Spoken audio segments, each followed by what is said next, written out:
मित्रों नमस्कार, मैं हूं करण अध्यक्ष राष्ट्र धारक दल। मित्रों, कल 15 सितंबर 2024 बहराइच जनपद के महासी ब्लॉक क्षेत्र में, जो कि भेड़ियों से प्रभावित क्षेत्र है, उस क्षेत्र पे मैं गया, लोगों का कुशल क्षेम जानने का प्रयास किया। असल में ये जो क्षेत्र है, ये दो तरह के भेड़ियों से प्रभावित है।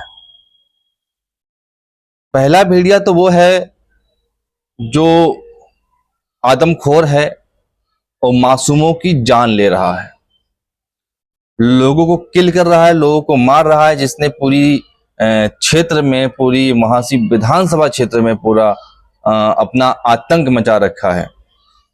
एक तो वह भेड़िया है, उसके प्रति भी लोगों को हमने जागरूक करने का प्रयास किया।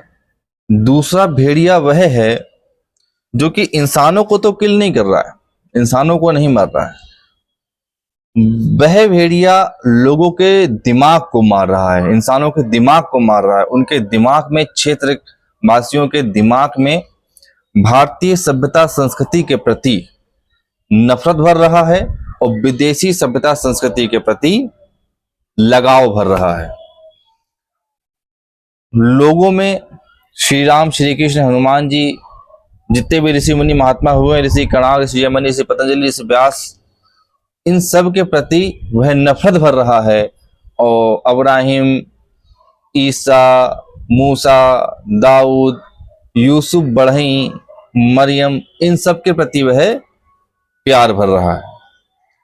तो आपको याद होगा, कुछ दिन पूर्व ही मैं इसी महासी ब्लॉक क्षेत्र में गया था और यहाँ पे एक संतोष जायसवाल नाम का पास्टर, पादरी, चर्च बना करके वहां के क्षेत्र के हिंदू जनमानस को उसमें इकट्ठा करके, बड़ी संख्या में 500 की तादाद में लगभग इकट्ठा करके, उन सब को जो है उनका सबका माइंड वॉश करके उनका ईसाईकरण कर रहा था। उसके वीडियो काफी वायरल भी हुए थे, आप लोगों ने देखा ही होगा। तो अब की बार जब मैं इस क्षेत्र में गया, इसी महासी ब्लॉक क्षेत्र में, जो कि भेड़िया प्रभावित क्षेत्र है, तो यहां पर हम जनता से मिले, लोगों से मिले, बातचीत किया और दोनों ही प्रकार के भेड़िए हमारा विषय था और दोनों ही प्रकार के भेड़ियों के प्रति जनता को जागरूक करना, उनके अंदर संघर्ष का भाव पैदा करना, उनके अंदर क्षमता का भाव पैदा करना, उनके अच्छे रीति रिवाज, परंपराओं का पालन करके उन भेड़ियों से वे स्वयं अपनी रक्षा कर सकें, ऐसा माहौल तैयार करना, ये हमारा प्रयास था। जैसे कि एक उदाहरण के लिए मैं आपको बताता हूं, जैसे कि एक बात आई थी कुछ समय पहले, कुछ वर्ष पहले, कि एक लोग हैं, बहुत महान व्यक्ति हैं, उन्होंने सदन में खड़े होकर के कहा था, हमारे देश के ग्रामीण क्षेत्रों में महिलाएं लकड़ी जलाकर चूल्हे पे खाना बनाती हैं, इससे उनके फेफड़ों में 100 सिगरेट के बराबर धुआं चला जाता है। और ये सब बोलते बोलते वे बहुत ही भावुक भी हो गए थे और उन्होंने चिंता जाहिर की थी कि इसमें सुधार करना है। और उन्होंने फिर गैस कनेक्शन फ्री कर दिया था ग्रामीणों के लिए और गरीब तबके के लोगों के लिए, गैस कनेक्शन फ्री कर दिया था। तो gas connection, LPG gas connection free हो गया। तो वहां पे भी, उस क्षेत्र में भी पता किया लोगों से कि आपके यहाँ खाना किस पे बनता है। तो ग्रामीणों ने बताया कि हमारे यहाँ एलपीजी पर खाना बनता है, एलपीजी गैस सिलेंडर पर, और जब एलपीजी गैस सिलेंडर नहीं रहता है तब लकड़ी वाला चूल्हा भी जलाते हैं हम लोग। तो उनको हमने समझाया कि देखिए, आपका क्षेत्र जंगली जानवरों से प्रभावित है, हिंसक पशुओं से प्रभावित है। आपको सुबह और शाम संधि बेला में, जिस समय सूर्य उदय हो रहा हो और सूर्य अस्त हो रहा हो, उस समय आपको हवन करना चाहिए, यज्ञ करना चाहिए। और घर में जो भोजन है वो लकड़ी जला के चूल्हे पर, या जो कंडे, गाय के गोबर से कंडे बनते हैं, उन कंडे की आंच पर खाना पकाना चाहिए। तो भाई इससे क्या फायदा होगा? इससे भैया बहुत फायदे हैं। सबसे पहला फायदा तो ये है, आपका खाना बन जाएगा। दूसरा फायदा ये है, आपको एलपीजी गैस सिलेंडर जो बाकी काफी महंगा मिलता है वो नहीं खरीदना पड़ेगा।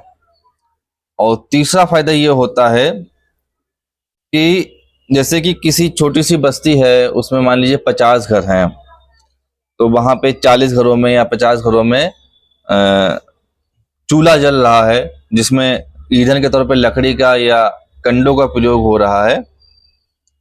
तो उसमें होता क्या है कि उससे जो धुआं निकलता है, या सभी के घरों में यज्ञ हो रहे हैं एक साथ, सभी के घरों में संधि बेला में, सूर्य अस्त के समय या सूर्योदय के समय सबके घरों में यज्ञ हो रहे हैं, या सबके घरों में चूल्हा जल रहा है।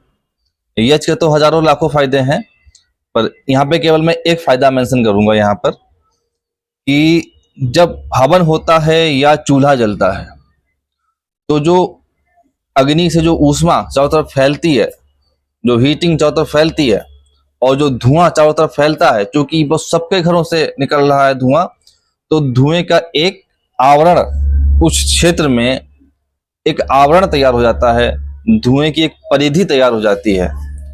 और जितने भी हिंसक पशु हैं जंगल के, उनकी एक कमजोरी होती है कि वे जहां पे आग जल रही हो, जहां पे धुआं हो रहा हो, उस क्षेत्र में नहीं जाते हैं, वहां से दूर भाग जाते हैं। और जो जंगली भेड़िया है, आदमखोर भेड़िया है, जो लोगों का शिकार कर रहा है, ये दिन भर आबादी क्षेत्र से बहुत दूर रहता है, और रात में वो आबादी क्षेत्र में आता है। अधिकांश हिंसक पशु यही करते हैं। दिन भर वो सोते हैं, आराम करते हैं, आबादी से दूर रहते हैं, और संध्या बेला में जिस समय सूर्य अस्त हो रहा होता है, उस समय वे आबादी क्षेत्र के आसपास आके छिप जाते हैं। और जब रात हो जाती है, लोग सो जाते हैं, तब वे हमला करते हैं। तो जिस समय वो आबादी क्षेत्र में आ रहे होंगे, प्रवेश कर रहे होंगे छिपने के लिए, उस समय संधि बेला में जब धुआं हो रहा होगा सबके घरों से, तो वे प्रवेश ही नहीं करेंगे और दूर भाग जाएंगे। तो आपके ऊपर आदमखोर भेड़ियों के हमले की संभवतः ना के बराबर हो जाएगी, काफी कम हो जाएगी। और अनेक विषयों पर चर्चा, इस तरह के अनेक विषयों पर चर्चा हुई। और जो दूसरे किस्म का जो भेड़िया है, जो लोगों के दिमाग में जहर भर रहा है, राम कृष्ण के प्रति नफरत पैदा कर रहा है, विदेशी सभ्यता संस्कृति के प्रति लगाव पैदा कर रहा है, उस भेड़िए पर भी हमने ग्रामीणों से चर्चा करी, उनको समझाया, बुझाया, तमाम बातें बताई, तमाम टेक्निकल बातें बताई कि किस प्रकार से आप इस समस्या से भी निजात पा सकते हैं।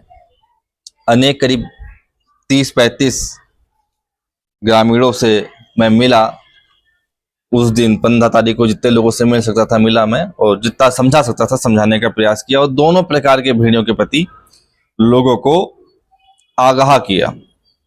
जो हमारा देवीपाटन मंडल है, 4 जिलों का ये मंडल है, बहराइच, श्रावस्ती, बलरामपुर और गोंडा। ये चारों जिले नेपाल बॉर्डर हैं, बॉर्डर क्षेत्र है, और बड़े पैमाने पे यहाँ पर कन्वर्जन हो रहा है, मतांतरण हो रहा है, ईसाई मिशनरियां कन्वर्जन कर रही हैं।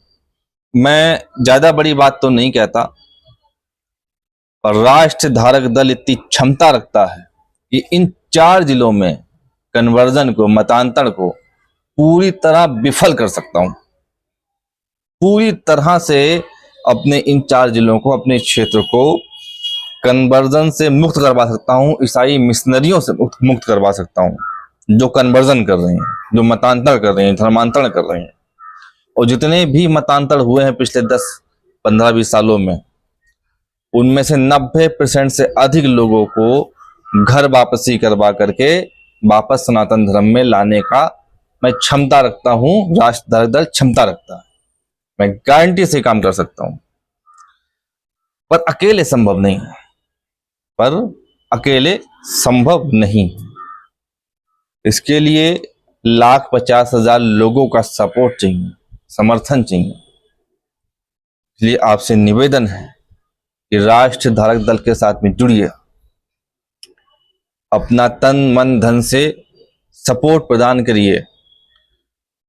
अगर आप समर्थन देंगे, सपोर्ट करेंगे, तो निश्चित तौर पर गारंटी है इस बात की कि ये 4 जिले, देवी पाटन मंडल, ये जोन हमारा कन्वर्जन से मुक्त होगा और मतांतरण रुकेगा और घर वापसी होगी। अभी संडे को भी मैं बहराइच जनपद के कई चर्च के बाहर में गया, मैंने देखा कि तमाम सी हिंदू महिलाएं, हिंदू पुरुष चर्च से बाहर आ रहे थे। उनसे भी मैंने बात किया, संवाद किया कि भाई आप ये क्यों चर्च जाते हो, आप हिंदू हो, क्यों चर्च जाते हो? तो झाड़ फूक वगैरह के चक्कर में वे सब जाते हैं। उन्होंने बताया कि यहाँ से फायदा हो जाता है झाड़ फूक में। तो ये सारी झाड़ फूक खत्म करवाई जा सकती है इनकी। सबका इलाज है, सबका इलाज है, सब कुछ हो सकता है, पर अकेले नहीं हो सकता, अकेले नहीं हो सकता। आपका भरपूर तन मन धन से सहयोग चाहिए होगा, तब हो सकता है। कोई ऐसा समस्या नहीं है जिसका समाधान नहीं है, कोई ऐसी बीमारी नहीं जिसका इलाज नहीं है, और इलाज है हमारे पास। और सबसे बड़ी बात तो यह है कि हम सनातन धर्मी हैं, और सनातन धर्म सर्वश्रेष्ठ है, सर्वशक्तिमान है, सर्व सामर्थ्यवान है और सदा से रहा है। हम आसानी से उनको वापस सनातन धर्म में ला सकते हैं, पर आपके सहयोग से ला सकते हैं। हमने शास्त्रों को भी पढ़ा है, हमने कुरान को भी पढ़ा है, हमने बाइबल को भी पढ़ा है। हमारे पास ऐसी टीम है जो इसकी माहिर है, जो इसमें बहुत अच्छी नॉलेज रखती टीम है पूरी हमारे पास में। पर टीम के संचालन के लिए आप सबका सपोर्ट चाहिए। ठीक है, बाकी फैसला आपके हाथ में है, क्या होना है, क्या आपको करना है, क्या नहीं करना है। आप क्या चाहते हैं? आप सनातन भारत चाहते हैं कि ईसाई भारत चाहते हैं कि इस्लाम भारत चाहते हैं? क्या चाहते हैं आप, वो अब आपके हाथ में है, फैसला आपको करना है। धन्यवाद।